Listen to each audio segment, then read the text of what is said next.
ओम सहनाववतु सहनौ भुनक्तु सह वीर्यं करवावहै तेजस्विनावधीतमस्तु मा विद्विषावहै। ओम शांति शांति शांति। ओम सदाशिवसमारंभां शंकराचार्यमध्यमाम् अस्मदाचार्यपर्यन्तां वन्दे गुरुपरम्पराम्। श्रुतिस्मृतिपुराणानाम् आलयं करुणालयं नमामि भगवत्पादं शङ्करं लोकशङ्करम्। समस्तजनकल्याणे निरतं करुणामयं नमामि चिन्मयं देवं सद्गुरुं ब्रह्मविद्वरम्। सर्ववेदान्तसिद्धान्त गोचरं तमगोचरं गोविन्दं परमानन्दं सद्गुरुं प्रणतोऽस्म्यहम्। Om, salutations to all. We were doing the verses of contemplation from 254 onwards are these verses which are to be used by the seeker to contemplate steadily on Brahman, pure consciousness. Every line, every shloka ends with the last line, which is Brahma Tattvamasi Bhavayatmani. Contemplate that Brahman I am. So we saw last time what is contemplation. It is the head and the heart coming together, the buddhi and the man, thoughts and feelings coming together. Bhavana is created. That bhavana is the Brahma bhavana, which will remove the Jiva bhavana and help us to make us established in that pure consciousness as our true nature. So Gurudev had said it is feeling full understanding and understandingly feeling. That is the bhavana. And this contemplation is as though our own intellect is telling our own mind. So when you say Brahma Tattvamasi, Tattvamasi is always said that thou art. So as though our own intellect, the higher intellect is telling our own mind that Brahman is you. Don't feel that you are the Jiva, because the Jiva Bhava is very strong in us. So as though our own buddhi is telling us, that's why Gurudev used to say that the real Guru is the Guru inside. And that Guru inside, how does the Guru speak to us? Through the intellect. So the higher intellect is the Guru, the lower intellect or mind is the disciple. Guru Purnima, when we celebrated, that inner consciousness manifests outside in the physical form of a Guru. When we can't identify that Guru within, at the same consciousness is also guiding through the buddhi, higher intellect, guiding the mind with all the understanding, the Shravan, Manan that one has done. Now that Nididhyasana has to be done.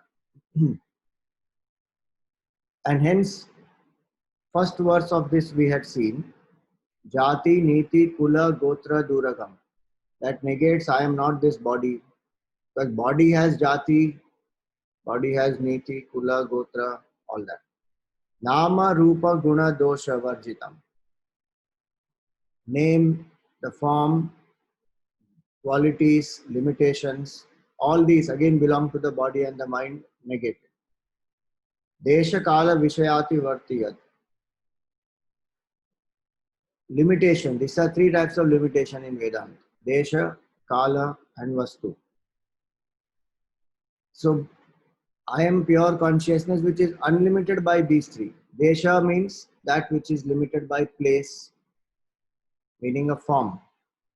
So, from the top of the head to the tip of the toe, this is the form. Limited by space. Each object has its own form, limited by space.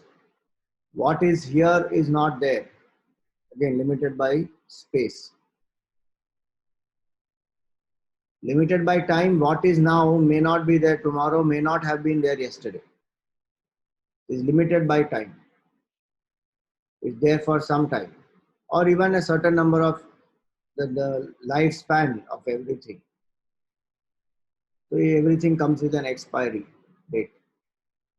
So maybe 10 years, 5 years, 20 years, 80 years, 100 years. It was not there before, it will not be there after, and even while it is there, it is constantly changing. So time is another limitation.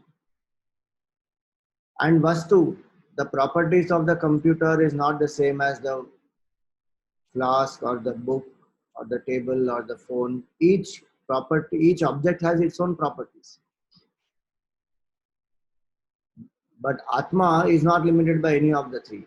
Atma, Brahman is not limited by any of the three. Atma is not limited by space. It is that from which even space comes out. Atma is not limited by time. It is eternal. Atma is not limited by objects. It is the same in all objects. Existence, consciousness, bliss is same in all objects. Properties of the objects may change. That's why it is not a guna. It is a swabhava or swarup of the Atma. Sachidanand is the swarup lakshan.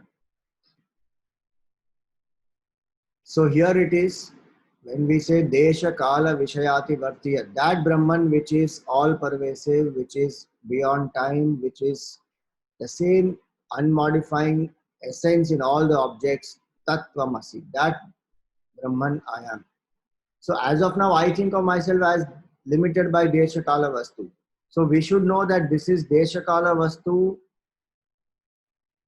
not just as technical limitations, because we can understand it in an intellectual way as a subject. That in Vedanta there are three types of limitation: Desha, Kala, Vastu. And what is Brahman? Desha, Kala, Vastu, Aparichinna. I can understand it from a theory standpoint, from a subject standpoint, but actually it is not to be understood like that. It is to be understood as the limitation that I feel, that I am this much only, or I have only certain qualities, or I am this many years old. My younger days are gone, now I am becoming old. This is all Kala, limitations of Kala, Vastu, Desha, because the Jiva feels like that.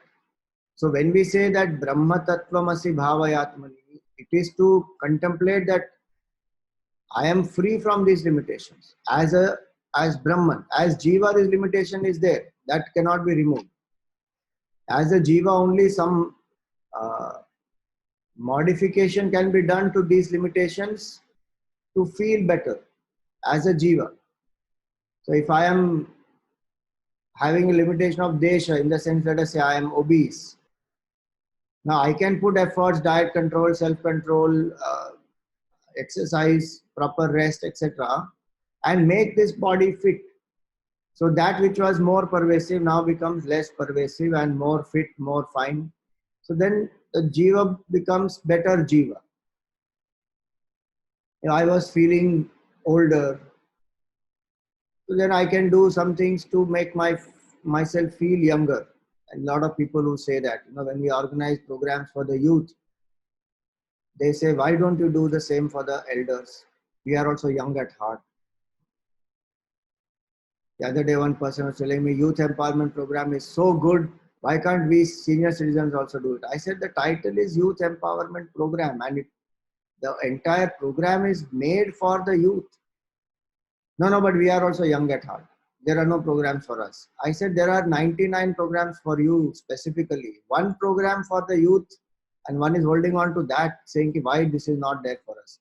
There are camps, there is Dharma Seva course, there are so many things that we do for the elders. So anyway, the idea is that time. One wants to feel younger. So if one participates, one starts learning, one starts, they say you learn some new language, you learn some new craft or some new hobby. it will keep the brain in a learning mode, and the onset of Alzheimer's, dementia, etc. will not happen, or it will get postponed, if at all genetically it has to happen. So I can become a better jiva through modifications in the way in which I do certain things. So desha kala vastu, I can improve in that, but I will still remain a jiva only. Only when I say that I am as a pure consciousness, I am beyond desha kala vastu, contemplation has to keep happening on that, and the feeling has to happen that yes, I am not this, I am that. How many millions of lives we have already taken? Desha, how can space limit me? I have already crossed so many forms. Kala, even as a jiva, I have survived birth, change, death, birth, change, death. This is going on. As a jiva also, mamai vamsho jiva loke jiva bhuta sanatana. I am Sanatan. But that Sanatan is relative to the absolute immortality. And that Brahman is the absolute immortality. So even as a jiva, I have gone through desha, kala, vastu. So many different forms I have taken. From inert world to the sentient to human kingdom, human world, one has traveled in so many yonis, gone through so many objects and forms, properties, all that. So who am I? I am none of those objects or the forms, not bound by time, not bound by space. Then who am I? Brahma Tattvamasi Bhavayatmani. I am that pure Brahman. So that way one contemplates, and the Jiva Bhav which is there, that has to go. Now moving forward, 255.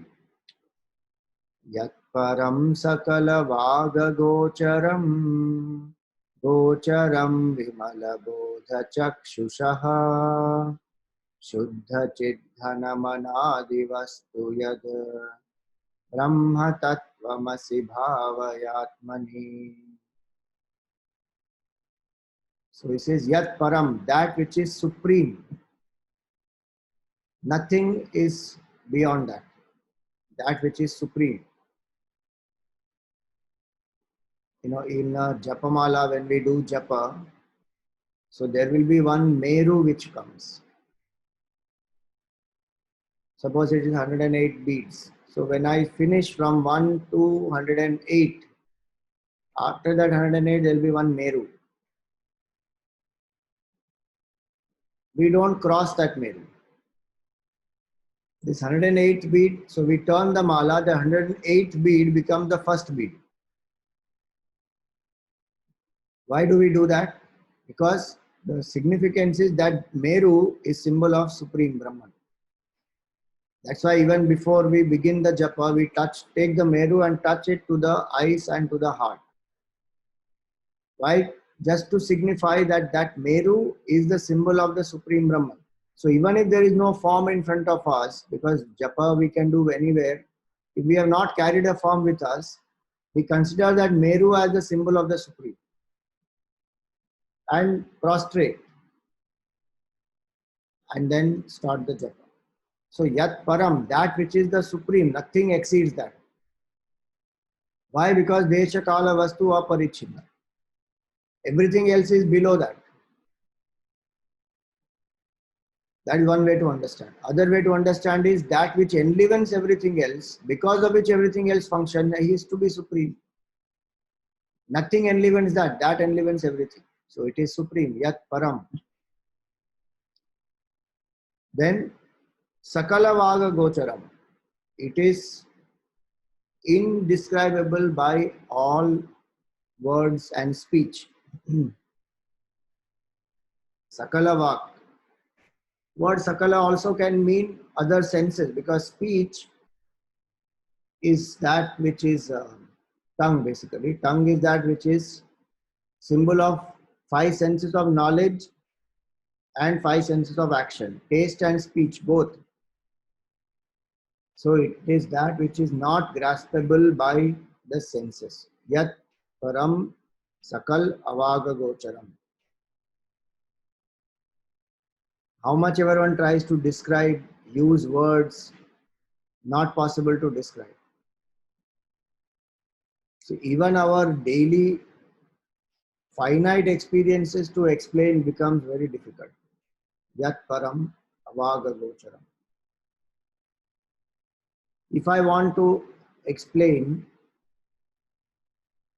what is the feeling I got, let us say, or the joy that I felt when I ate an ice cream, simple example, or I saw a nice, inspiring movie, Super 30, which has come now. Suppose I have to explain that joy. How will I explain? To make that opposite person understand. I can say it was fantastic, it was fabulous, it was so nice, it was very inspiring. But these words are empty. It cannot give the experience to that person. At the maximum, what it can do, I can speak the words in such a way that that person feels that no, I must go and see this movie, or I must go and eat this ice cream. Beyond that, it cannot actually explain or communicate the feeling that the person has. Now, what to talk about Brahman? It is infinite. Yet words are used as pointers to just indicate, so that someone can get inspired and start contemplating, start studying and getting to know their own true nature, and then realize by contemplation. So yat param sakala vaga gocharam, beyond all speech. Then how is it realized? Gocharam vimala bodha chakshushaha. It is experienceable only with a pure intellect. Now see, in commentary of Gurudev, what has he given here? Second paragraph, he says, a purified intellect is an intellect which is not oscillating. Oscillations of the intellect are due to the vasanas. Therefore, in whom the vasanas have been reduced, the subconscious and the unconscious have been eliminated, such an individual can bring his intellect into quietude and equipoise. With such a pure intellect, which has a subtle power of perception, the Atman can be perceived. It is not perceivable by any other instrument. So, vasana pressure on the buddhi, when it is reduced, the agitations in the mind, intellect, oscillations, raga, dvesha, all gone. Pure intellect. The jiva bhava also in the pure intellect is very less, because vasana pressure is less. So vimala bodha, craving for sense objects is not there. So extrovertedness is not there. Actually, in the Gita, 3 criteria are given. We may have done this before. Just a reminder again. 6th chapter of the Gita gives the analogy of a horse. A seeker who is ready for contemplation and a seeker who is not ready. How do we know the difference? So the example of the horse is given. Arurukshor muner yogam karma karanam uchyate. When I want to mount the horse, how do I mount the horse? Now remember, horse is running. When the horse is running and I want to mount the horse, I have to catch the rein of the horse, run with the horse for some time, then put the foot on the stirrup and lift myself and put the other leg on the other side and sit on the saddle. So what that means? Karma karana muchyate. For a person who has not yet purified the buddhi, whose vasana pressure is not reduced, who still has raga and dvesha, that person needs to do karma yoga. Yoga rudhasya tasyaiva shama karana muchyate. But one who is already seated on the horse, shama karana muchyate, that person doesn't need to do karma yoga. That person needs to quiet down the mind to contemplate. In what sense? That person has to just keep contemplating on Brahman with single pointedness. Because three criteria that person is already fulfilled. That's how that person has sat on the horse of the mind. What are the three? Na indriyartheshu sajjate. The sense cravings for sense objects is not there. Does that mean that person won't enjoy the world, the things offered? The person will enjoy, but no cravings inside. Especially during satsang, during contemplation, the mind just does not get distracted by any of the sense pleasures. Otherwise, sitting in the satsang, our mind may think, what is the breakfast? I'm feeling very hungry. I need to eat this. I need to go there. I need to do this. That is restlessness of sense enjoyment. Contemplation also won't be steady then. This one can test out while doing japa itself. When I'm taking the name of the Lord, if the mind is not steady, I'm not ready yet for contemplation. So upasana itself will tell us whether I am ready for nididhyasana or not. So one is craving for sense objects. Other, how do I test otherwise? In the free time, what does the mind want to do? Or when I am very, very stressed out, how does the mind relax, unwind? If there is sense craving, the mind will want to indulge. Nothing wrong in eating something or listening to some music, but what is important is the craving. And one feels that no, I have to do this. Watch some movie or go and dance or drink or something. Craving inside, that is extrovertedness. How will a seeker unwind? The seeker will unwind by taking the name of the Lord or sing the bhajan or read something inspiring or just be by nature, observe. Gurudev used to read some books of Asterix. Craving is not there inside. That, oh God, now I'm so stressed or I am so, free. My mind is free. Now what do I do? Then the craving for self. That craving is not there. One may see, read anything, but no craving inside. So first criteria is that buddhi which has no cravings for sense objects. Like today we don't have craving for childhood toys. Same way. Then na karmasu anusajjate, does not get attached to action. Meaning no restlessness to act. Can sit quietly for a long time. The mind and intellect doesn't say, why are you wasting time? You have so many things to do. Get up, this can be done later. Attend to more important things. Or if I'm supposed to do, let us say 3 malas of japa, the mind will not want me to do 3 malas of japa. By the time I finish the half a mala, the mind will say, there is a list of 20 things I need to complete. I don't have time. You better finish this 1 mala and tell Bhagavan. Bhagavan will understand that this is all his work only, and then get up. So while doing sadhana, the mind will bring these obstacles where it will make one feel that too much work is pending, there is no enough time, and then so I need to cut down. Even if that is true, what one needs to do? Cut down some of the work in life. Ensure that there is a balance of work and sadhana. Unless one is in the mode of karma yoga itself till now, one has not even come to upasana, then that's a different matter. So no craving for sense objects, no craving to be working all the time, no restlessness for work. And third, sarva sankalpa sannyasi. One has renounced fanciful projections. This object has that happiness, this enjoyment, that particular way of experiencing, so nice it is. New fanciful imaginations one has. That is not there anymore. That buddhi is called Vimala Buddhi. Vimal Bodha Chakshusha. One who has this Vimala Bodha, that person will realize.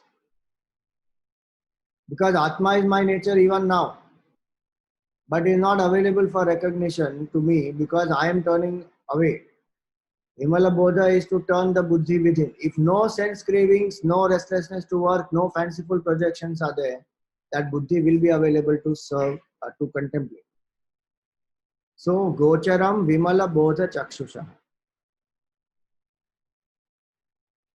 This Vimala Bodha Chakshu is actually the third eye, the eye of intuition. This physical eyes, we can only see physical world, and that physical eye also has a limitation. Beyond a certain range, it cannot see.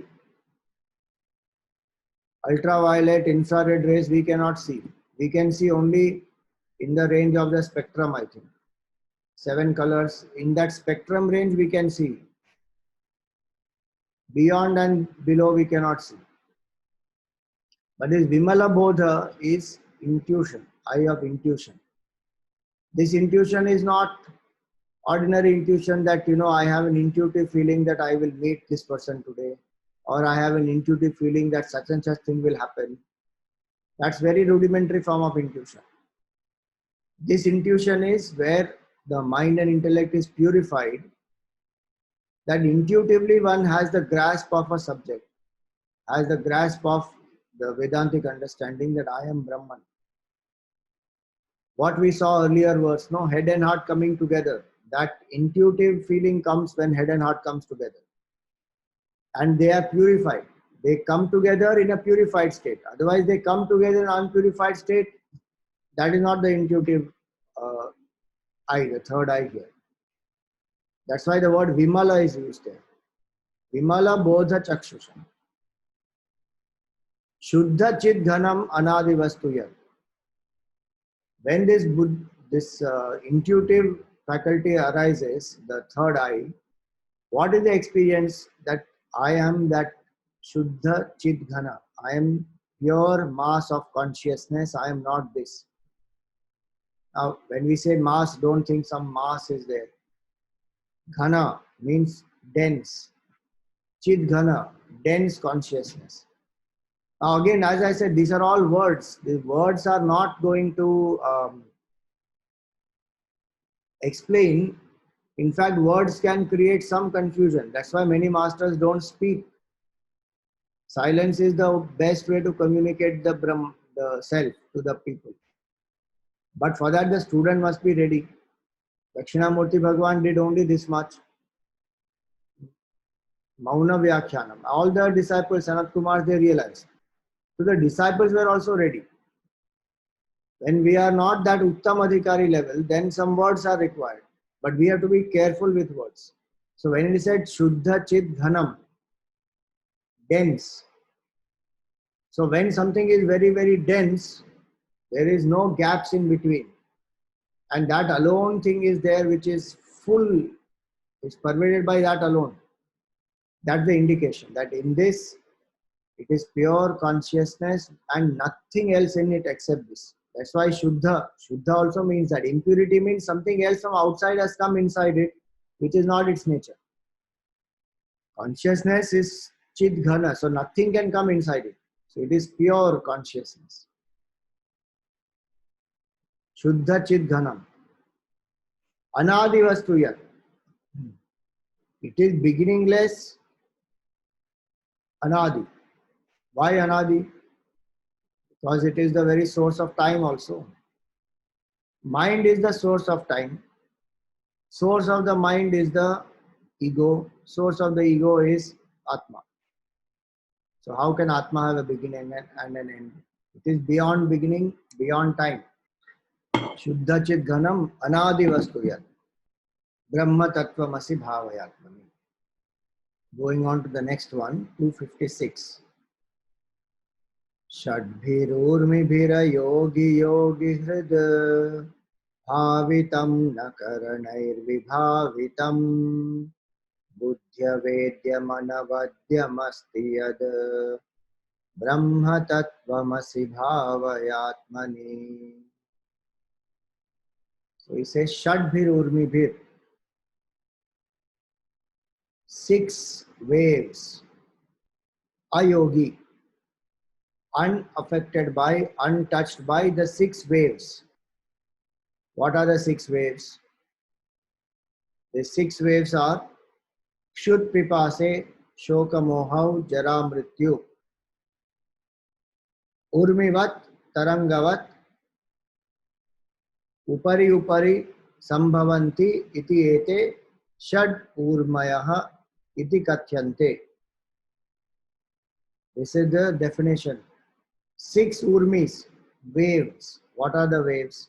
Kshut Pipasa, hunger and thirst. These belong to the prana. Shoka Moha, sorrow, delusion. Janma Mrityu. So sorrow and delusion belong to the mind. Janma and Mrityu, birth and death, they belong to the body. So two waves for each. Body, prana, mind. Janma Mrityu for the body, Kshut Pipasa for the prana, Shoka Moha for the mind. These 6 waves, they affect a human being. Actually, they affect the equipment, body, mind, and prana. But one feels it is affecting me because my identification is with this. So the word is ayogi. Yuj means to unite. Ayogi means one who has detached oneself from this. Meaning one will know that this is a condition of the equipment. Hunger and thirst is there. Prana is hungry and thirsty. I am not. I am Nitya Tripta. Birth and death. Body is born, body grows, body decays, body dies. I am the eternal Sakshi of both birth and death also. So many Mahatmas, they just drop the body at will because they abide in that consciousness. If they want to drop the body, they just drop the body at will. And Shoka Moha. Shoka Moha arises. Moha is the cause of Shoka actually. And Moha arises because of Avidya. These masters, Avidya is gone. So where is the question of Shoka or Moha? So a yogi. See, the other 2 waves, they cannot avoid. Birth and death cannot be avoided. Hunger and thirst cannot be avoided. But Shoka Moha can be avoided. Shoka Moha is that because of identification with the Jiva Bhav, the mind and attachment, forgetting myself. So now here, when somebody has known the truth, or even a seeker who is contemplating, says, I am not at all the Jiva, misapprehension is the Jiva. Non-apprehension of the self is creating this misapprehension. So one who has removed that I am that pure consciousness, then Shoka Moha is optional, one can remove it. Janma Mrityu and hunger and thirst cannot be eliminated, but detached. One can detach from it saying that these are conditions of the BMI, not my conditions. So Shadbhir Urmibhir Ayogi. One who has detached oneself from these 6. Then Yogi Hrit Bhavitam. This pure consciousness is grasped only by the yogi's heart. Na Karanair Vibhavitam.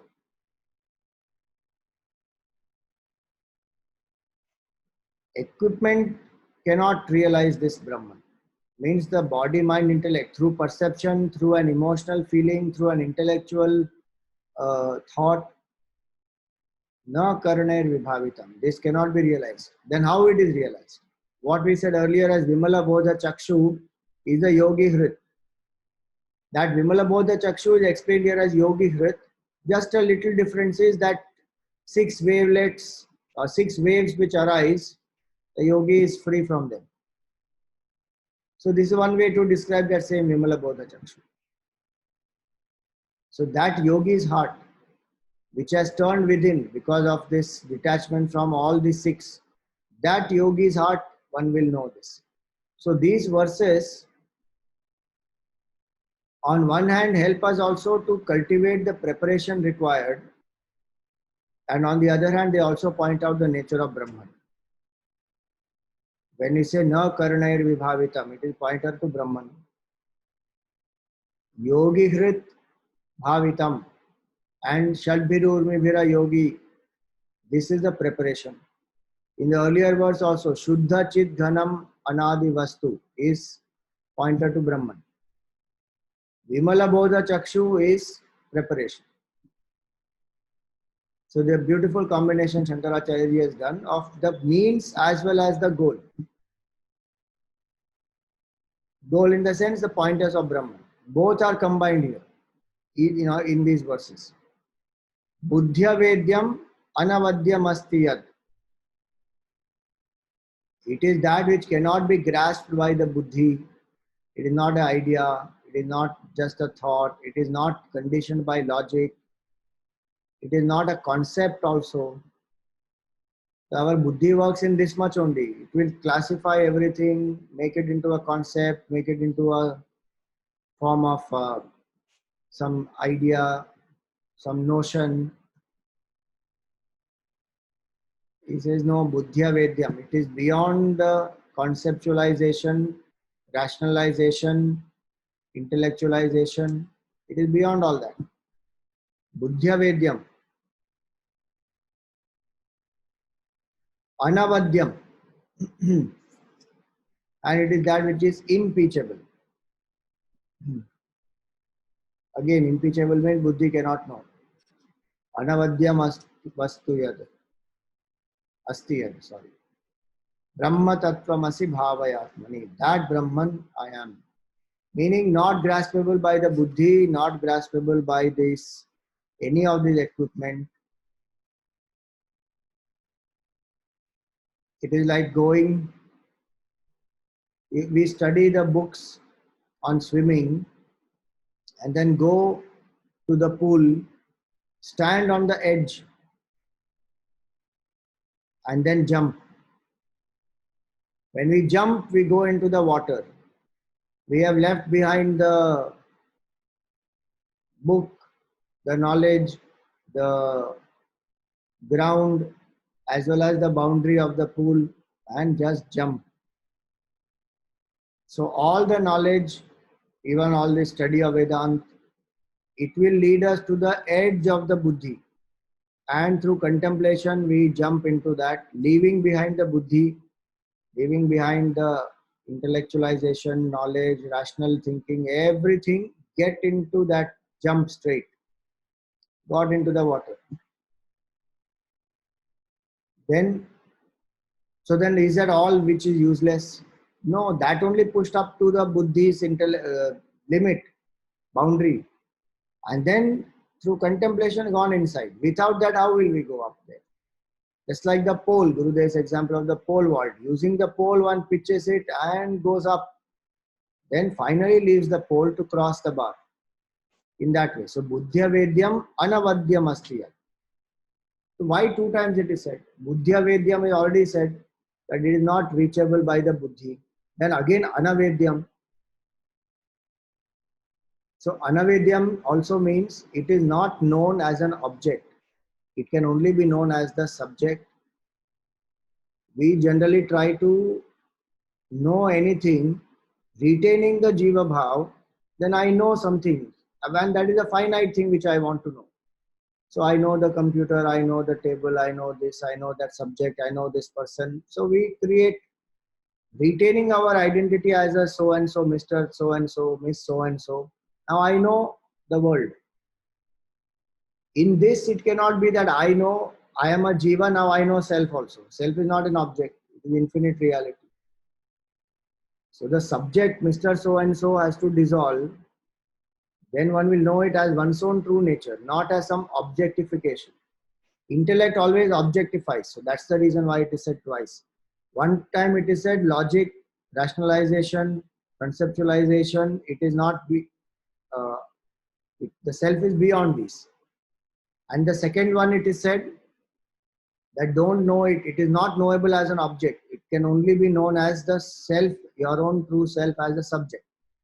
So Buddhya Vedyam Anavadyam Asti Yat Brahma Tattvamasi Bhavayatmani. You meditate on that. I contemplate on that Brahman. Then 257. भ्रान्तिकल्पितजगत्कलाश्रयम् स्वाश्रयं च सदसद्विलक्षणम् निष्कलं निरुपमानवधियत् ब्रह्मतत्त्वमसि भावयात्मनि. So he says here, Bhranti Kalpita Jagat. This whole world that one is seeing is only imagined by Bhranti. It is not there. Bhranti Kalpita Jagat. Bhranti Kalpita Jagat Kalashrayam. The self is that which is the substratum of the superimposed or imagined world. Bhranti Kalpita Jagat Kalashrayam. Swashrayam cha sadasadvilakshanam. It is not, see, the world is dependent on the consciousness. Consciousness is not dependent on the world. What is the basis of consciousness? So it says swashrayam, not dependent on anything. Swashrayam. And sadasad vilakshanam. It is beyond sat and asat. We'll come to deeper meaning. One by one we are just saying the meaning of this. Nishkalam, it does not have any parts. Nirupamana vadhiyat, and it is incomparable. That Brahman you are. So now, Bhranti Kalpita Jagat. This world which is so real to us at this moment, when we are identified with the BMI, this world appears very real. What Vedanta is saying, it is Bhranti Kalpita. It is an imagination. Why is that imagination? Bhranti and Kalpa. Kalpita. Delusion. Imagination based on delusion.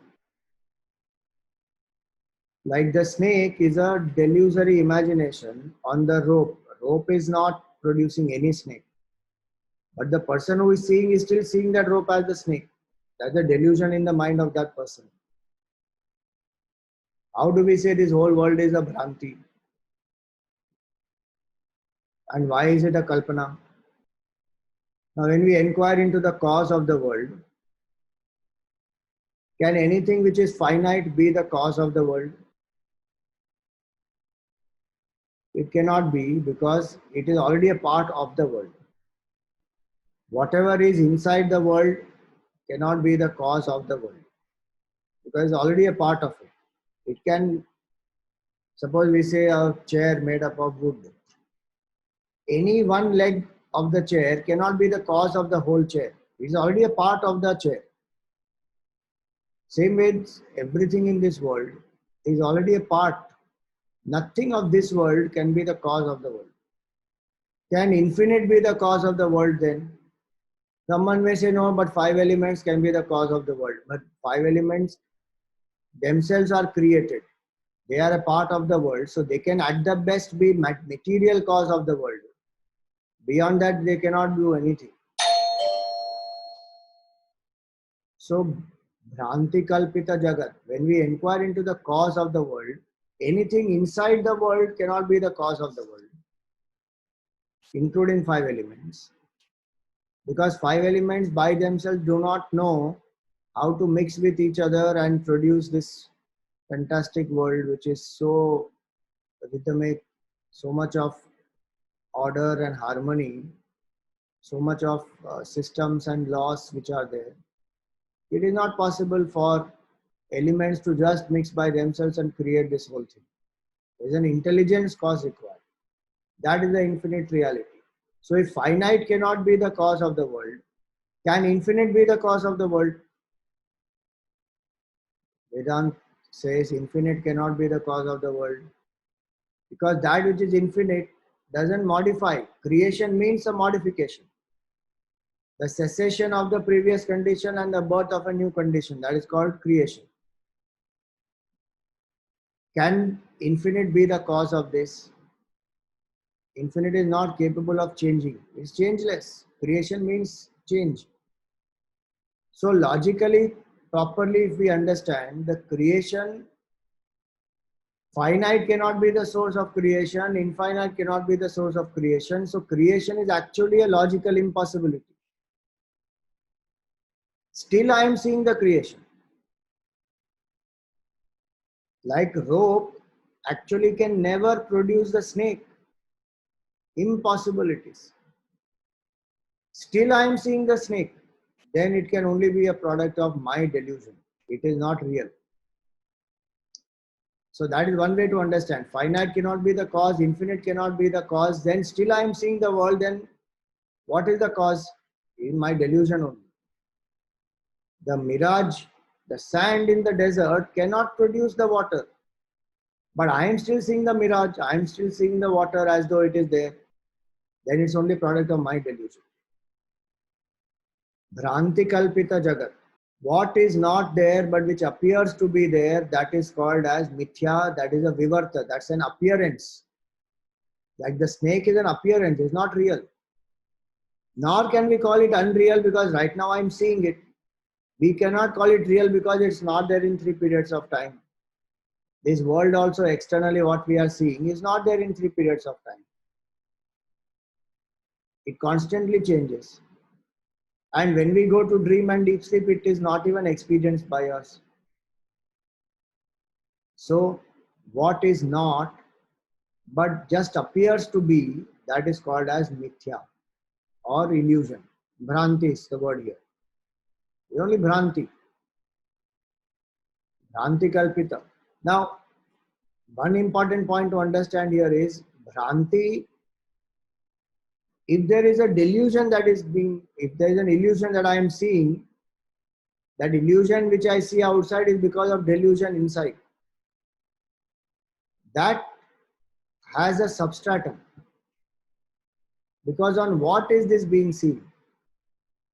Ashrayam is the word. See, Jagat Kalashrayam. Bhranti Kalpita Jagat Kala. Kala means various aspects. The world has so many different aspects. All these different aspects of the world, all put together, is a Bhranti Kalpana. It's a imaginary projection. But every projection will have a substratum. Every superimposition will have a substratum. Like the snake will be a projection of the rope. So rope is the reality. Snake is only an appearance. Sand is the reality. Mirage water is only an appearance.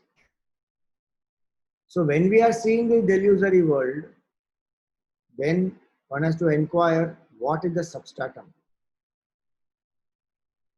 That substratum is independent. Swashrayam.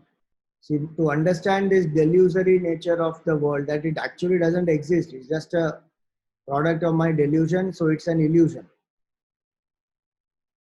Another way to understand is the dream example. While we are in the dream appears absolutely real. But when we wake up, it disappears. So, why the dream example to be taken? Now you just imagine, for any creation, there are 3 causes. We have done this earlier. One is the material cause, one is the instrumental cause, one is the efficient or intelligent cause. The material cause of pot is mud. Instrumental cause is the wheel. Efficient or intelligent cause is the potter, the intelligence of the potter. When all the 3 come together, then that pot is the product that is created. In this example, the potter, the wheel, the mud, all the 3 are different from each other. Because it's a finite product, finite creator. In this case of this universe, what are the 3 factors? Is there some other material apart from Brahman? No. 5 elements came out from Brahman. Is there any other instrument that Brahman uses apart from itself? No. Brahman uses his own power called Maya. And what is the intelligence cause? Brahman himself is the intelligence cause. So the Nimitta, Karan, Upadan Karan, Karan Karan, all the three are one and the same. In the potter example, all three are different. But in this example, all three are one. Intelligence cause, instrumental cause, and material cause.